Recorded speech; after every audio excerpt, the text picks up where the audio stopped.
starp Konsula un Dārza ielām izaugusi vesela studentu pilsētiņa. Es sāku studijas 18. gadā, un tad šī ēka, protams, šeit nebija. Ja skatās tās kāpums no augšas uz apakšu, tad dubultā DNS spirāli te ir. Bet vērts paskatīties, kas notiek arī Daugavas otrā krastā. Pērtiķis Sems, kosmonauts, ja? Tā ir tāda vieta, kur satikties. Ja? Un tur mums izdevās pirmā māja vispār Rīgā, kurai ir virsgaismas stiklojums, ir līmēts pie koka apakškonstrukcijas. Mēs sapratām, ka mums šī māja ir jāveido kā tāds magnēts, kas pievilks cilvēkus. Raidījums Ielas garumā. Sestdien 5:30 vakarā LTV1 un Replay LV. Vēl nav par vēlu pelnīt to žagaru vietā, zem eglītes nopelnīt kārtīgas dāvanas. Pie dāvanām centīsies tikt arī mūsu gudrs vēl gudrāks 8. klašu otrā pusfināla dalībnieki. Es zinu, ka ir mēnesnītes sonāte, jo man mamma visu laiku mājās spēlē. Šaubījos starp A un C, tāpēc es uzspiedu A. Un mierīgi ļaujam gaisam izplūst pa degunu laukā.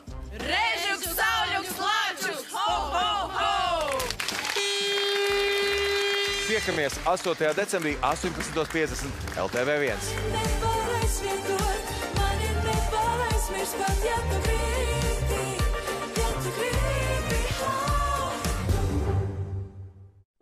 Brantu muižas saimniece viešņas pārsteidz jau pie savām namdurvīm.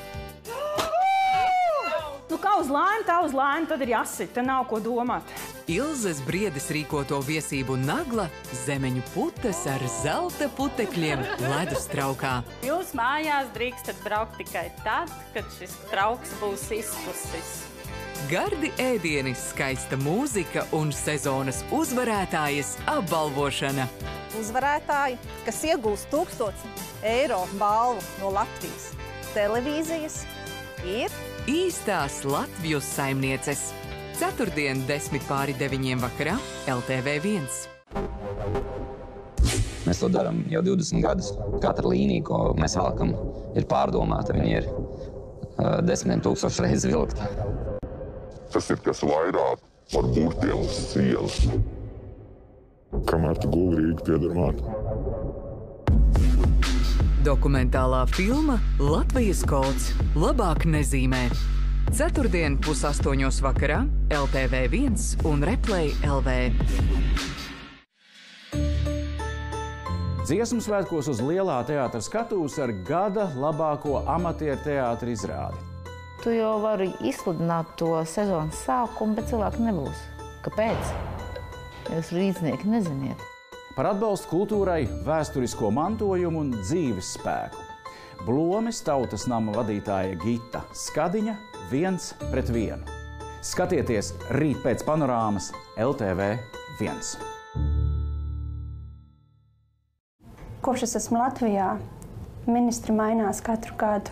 Un tāds sajūta, ka mēs stagnējam un uz priekšu mēs netiekam. Latvija jau tā diezgan liberāli skatās uz tādām lietām, kā arī uz Eiropas naudām, piemēram. Man tāds sajūta ir, ka mēs šeit varam darīt daudzas lietas un par viņām nemaz neatbildēt, un neviens par viņām nav atbildīgs. Labdien!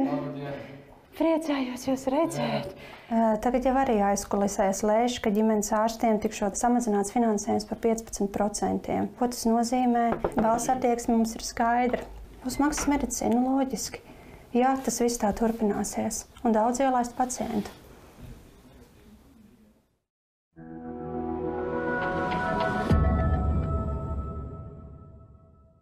Pasaulē, kas visu laiku mainās, dažas lietas paliek nemainīgas. Mīlestība, ar kuru dalāmies, atmiņas, ko radām. Lai slimība neaizēnotu dzīves skaistos mirkļus, vakcinējies pret sezonālo gripu. Vakcinējoties, tu ne tikai pasargā sevi un savus tuvos, bet nodrošini, ka skaistie dzīves mirkļi turpinās. Uzzini vairāk spkc.gov.lv.